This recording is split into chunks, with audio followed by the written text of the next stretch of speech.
on last part of paragraph 167, the minister seemed angry with me. At this point, the National Commissioner and I were still proposing that the disbandment should be implemented, but if it was should not be implemented, but if it was going to be implemented, that it be a gradual disbandment as proposed as proposed in the 6th March 2025 meeting. Paragraph 168, the minister simply would not listen to anyone. He criticized me for being in charge of the PKTT and crime intelligence and questioned why was the National Commissioner and I were so invested in keeping the PKTT. He was now completely against the gradual approach and reverted to the immediate disbandment. You've reproduced it at page 66 in the table. The overall activities that would have to happen to implement that plan. Yes, Commissioners. And the first row says approval of disbandment plan as an activity, and the responsibility is the Minister of Police, and the due date is 6 March 2025. Can you explain that? We had to prepare the disbandment plan correctly so with the activity, the responsible person and the due date for that activity, and then hence then this was included in the plan itself. But the plan, the presentation was in details explaining everything as it was explained in the unsigned information note of 22nd of January. Can I just ask why the dates on page 66, paragraph 162, differ from the dates in the action plan on page 300 of the annexures bundle?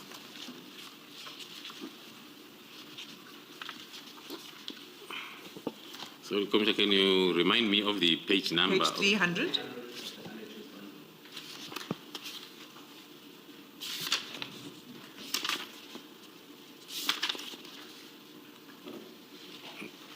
Thank you. And while you're there, General, that all of the dates differ, so you might want to explain this table. Yeah, the explanation was going to be covered as I move on with this affidavit, but to explain, these dates were informed by the meeting date, that as we meet on the 6th, we present, and then the minister approves on the 6th of March. Then, unfortunately, it was not approved. Instead, the meeting was rescheduled for the 27th of March. Hence, then the dates are moving now from the 6th to the 27th of March. So everything was going to be kick-started by the approval. If the approval is done on the 6th of March, then others are continuing. If the approval is done on the 27th of March, then other activities will continue. Is that what you refer to in paragraph 164, the last sentence, maybe the second last on page 67? Sorry, Advocate Hassan. No problem. That is exactly what I'm referring to, Commissioners. The way I understood it was to mean then the absence of any agreement or approval on the way forward, there will be no movement of dockets or personnel because nothing is approved. The information note is not approved up to date. The proposed plan was not approved in Cape Town on the 6th.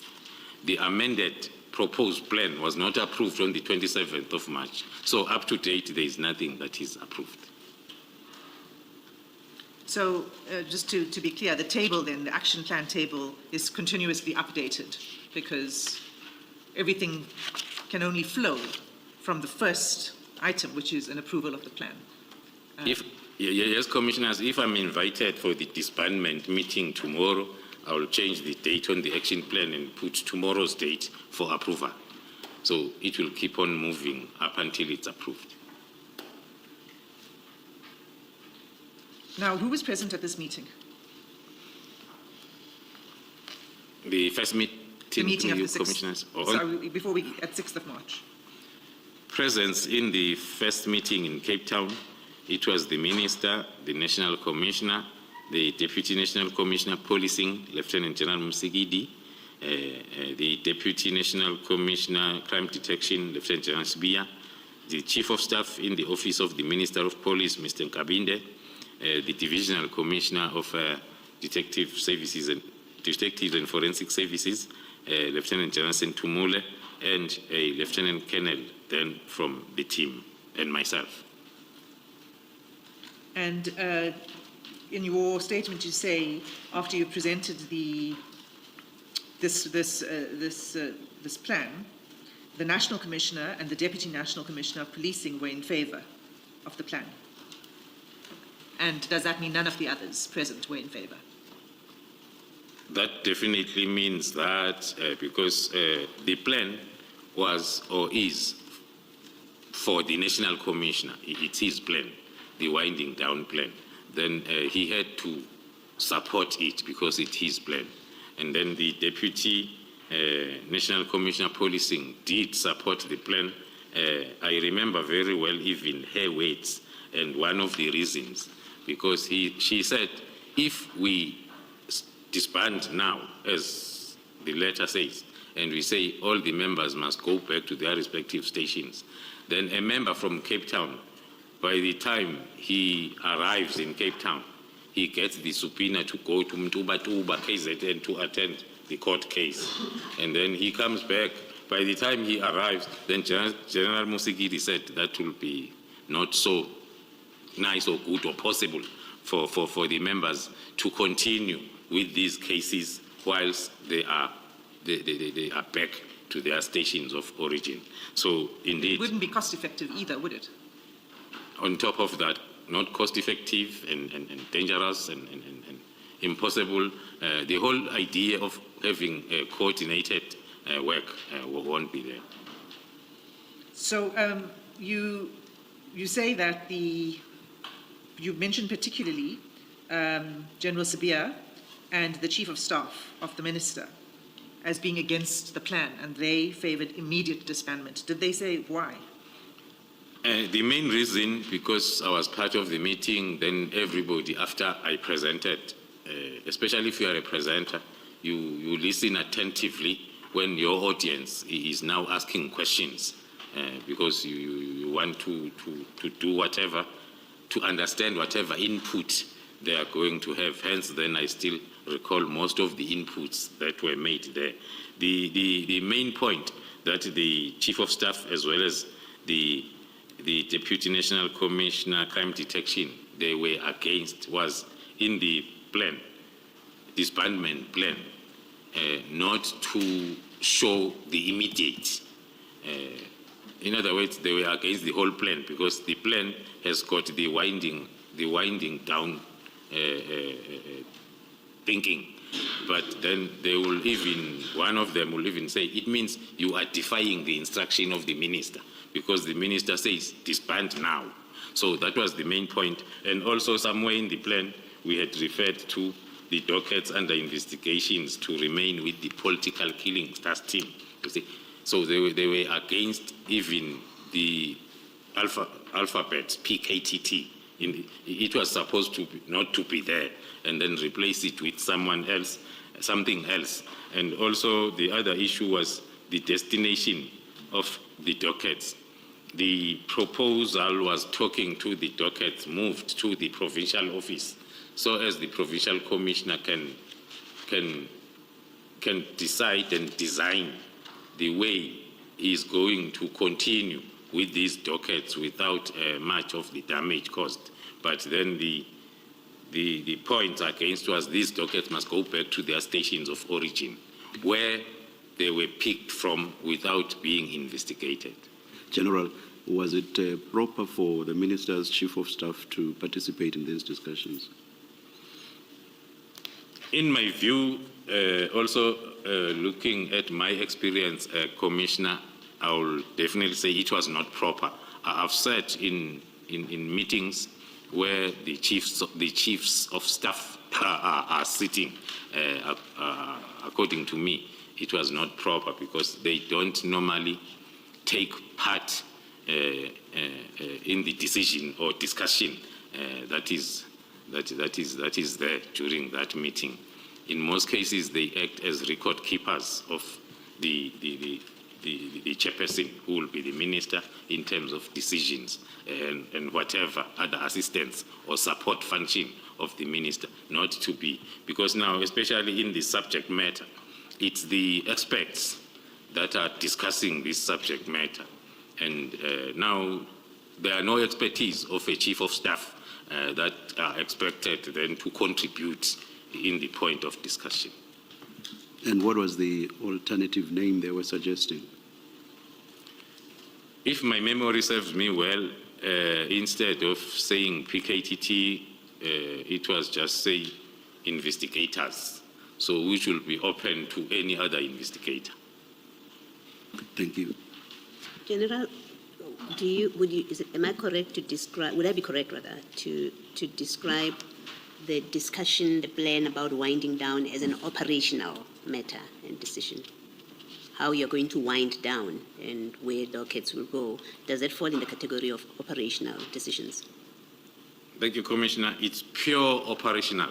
Maybe what makes it looks like administrative is the use of the term winding down.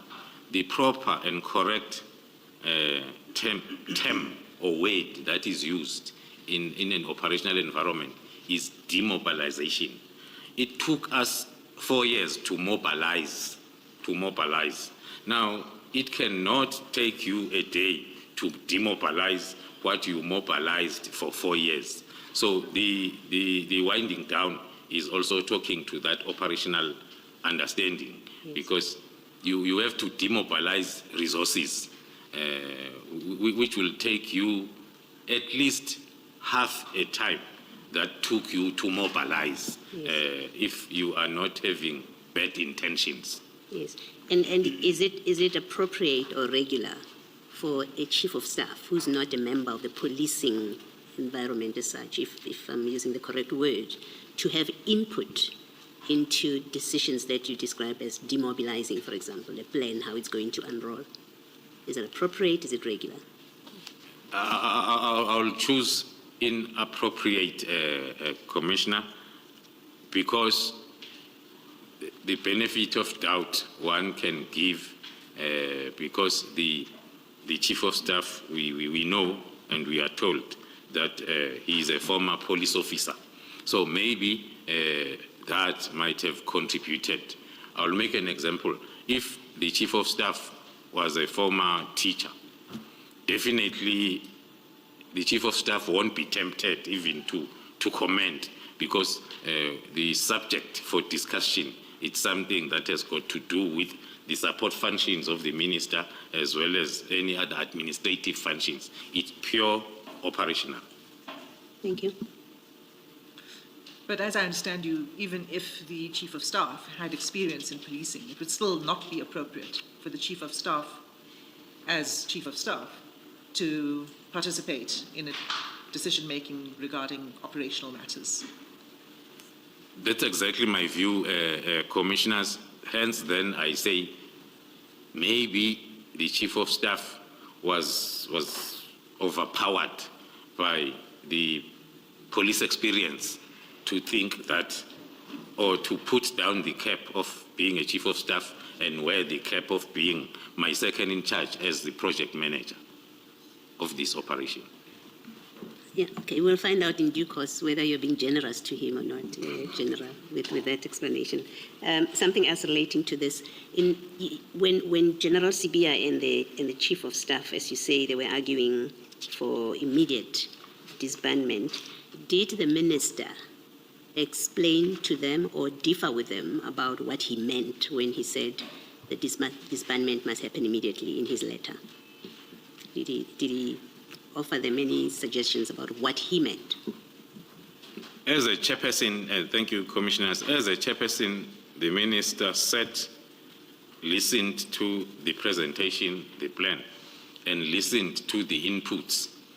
And then the parting words or the closing words as a chairperson were then go back and do the amendments as per the comments and then deduct this presentation into an information note where I can sign on the rescheduled meeting of the 27th of March. The short answer to my question is the minister did not say to them what he meant when he says immediate. That is disbandment. correct. Thank you.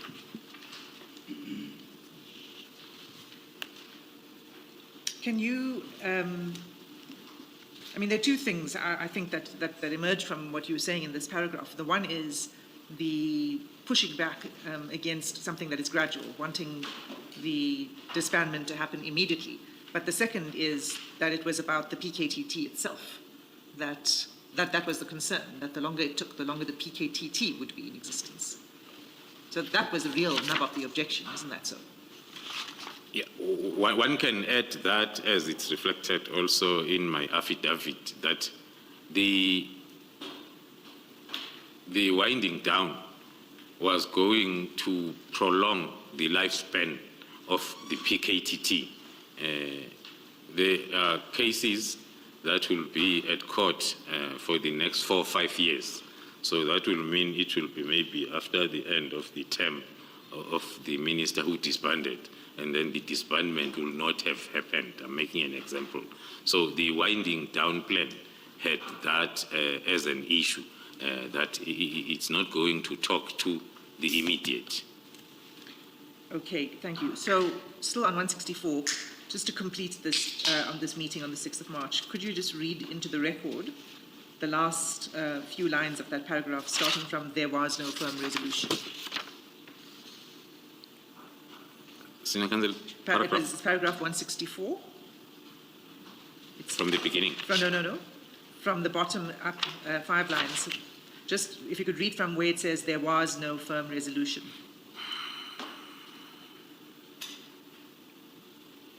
Page 67, General. Page 67. On page 67, line. Page 67, it's 1, 2, 3, 4, 5, 6, 7 from the top. Thank you, Commissioners. It reads thus: there was no firm resolution, and it was agreed that a further meeting will be convened on the 27th of March 2025. I understood this to mean that the absence of an agreement on the way forward, there will be no movement of the dockets or personnel. In other words, the PKTT will continue its work because there is still no approval of the proposed disbandment plan. Okay.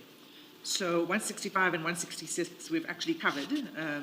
It's here in the timeline. It relates to the arrest of Mr. Matala. We can move past that. Let's go then straight to the 27th of March, when there was a follow-up meeting. Who was present at this meeting? Then the 27th of March, as the Cape Town meeting was rescheduled to, in attendance was the minister, the 2 deputy ministers, the national commissioner, the Lieutenant General Khumalo of detectives, the deputy national commissioner, General Sibia, myself, and a lieutenant colonel from the team. Now, you say the 2 deputy ministers. Who are you talking about here? It's Deputy Minister Bushiela and Deputy Minister Matala. Okay, so they were present. Is this the first time that they became involved in this discussion? Or were they involved in discussions before this regarding the disbandment?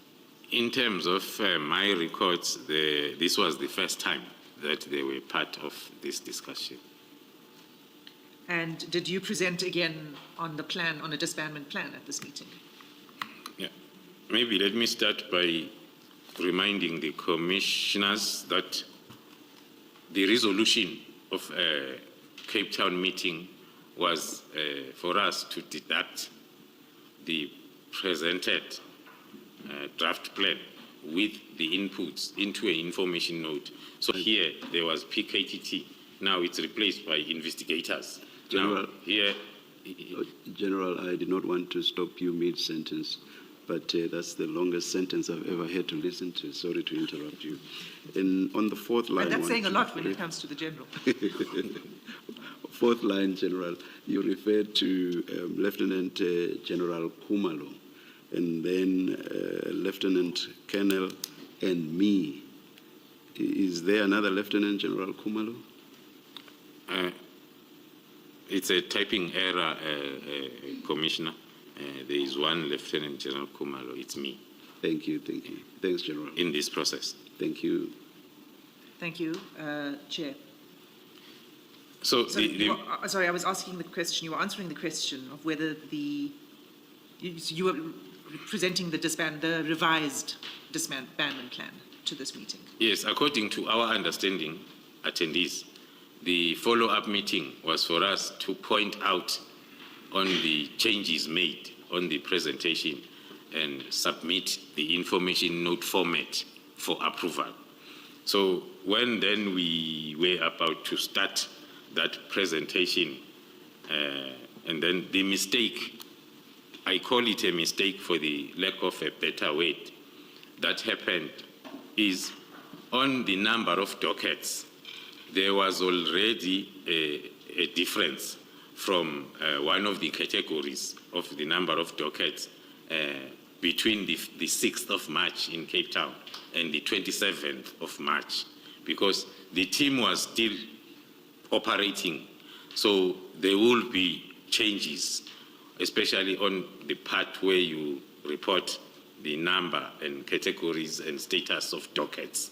Now, it happened then that the first slide was showing that different number, which then made the meeting not to continue as planned, because one had to try to explain why there is now a new number, and then the new number, according to us, was on the positive, because it was talking to a case that was previously under investigation. Now it was at court, but then we got then the comments that were suggesting that we do not want to stop the investigations because now there are different numbers, and then the discussion from there was around us not wanting, especially I'll refer to myself as the project leader, because I was named by the chairperson, the minister, as a person who does not want to disband the task team.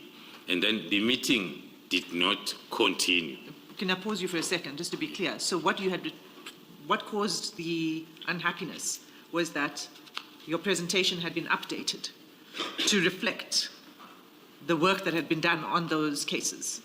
Yes, most especially between the figures that we presented in Cape Town and the figures now that we are presenting in Pretoria on the 27th. You're referring to this type of that is report, correct. so that's page 295.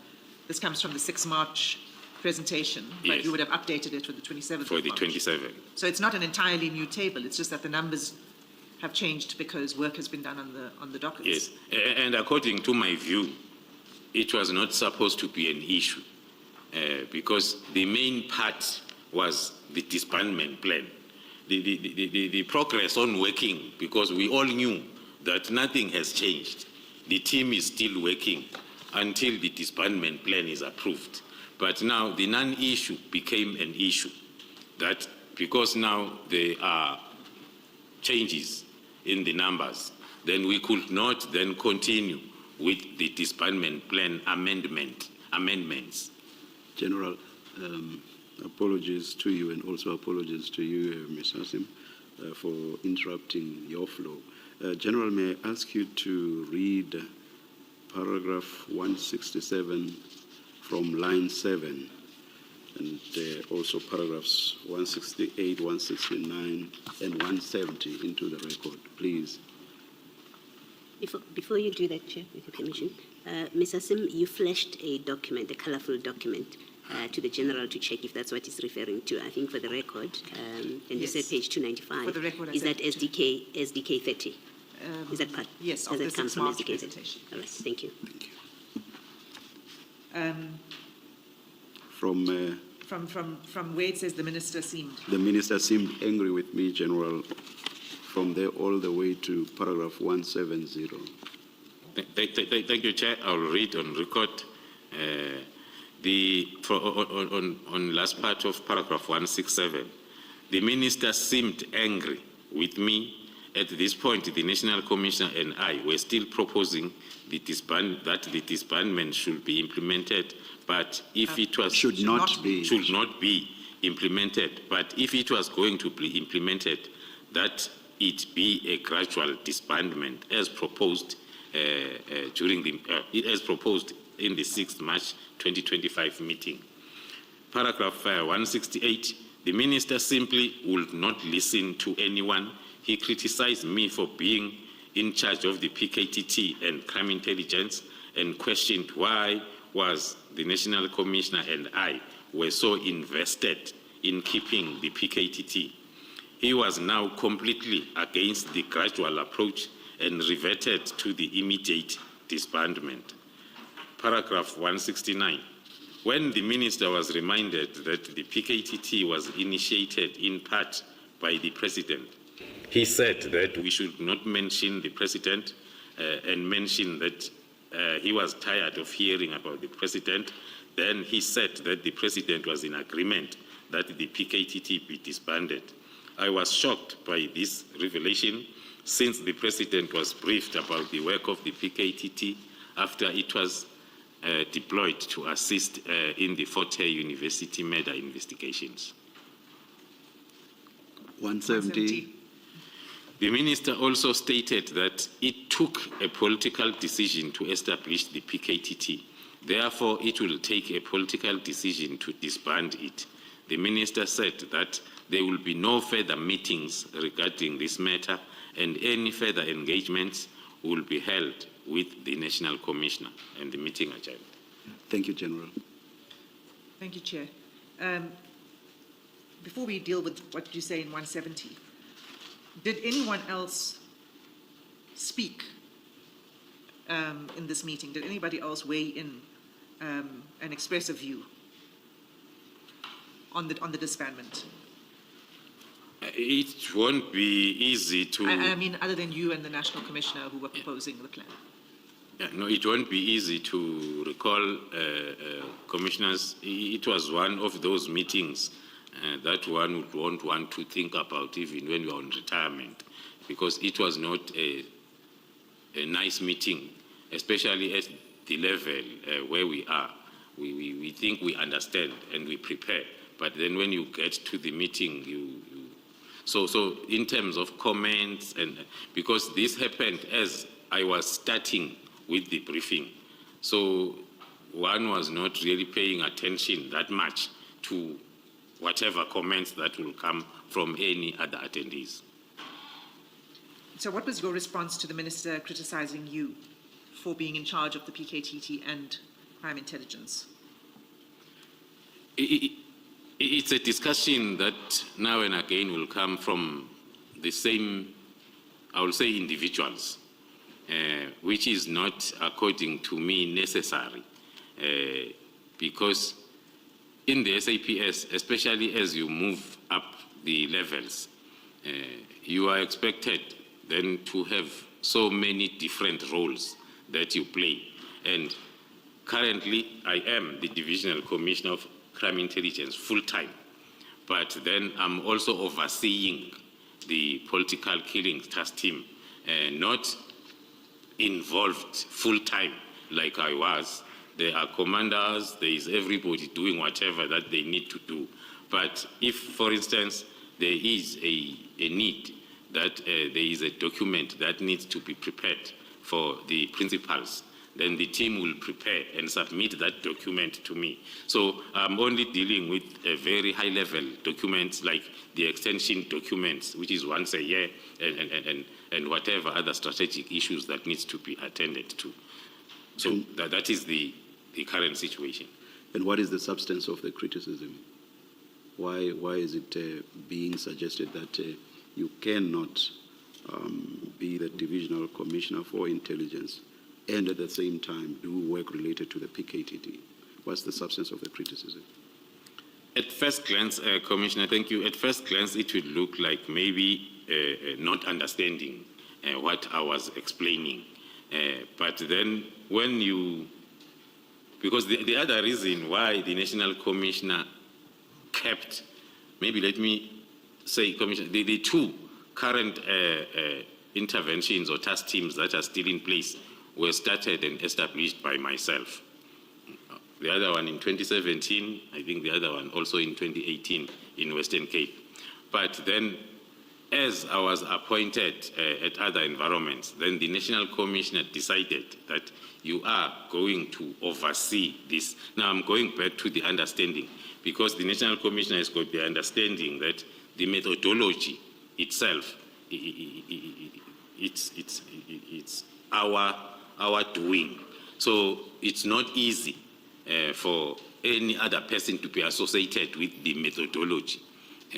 Not that it talks to doing the work, but it talks to overseeing, giving guidance where it's necessary, because the idea is to grow the understanding of the methodology.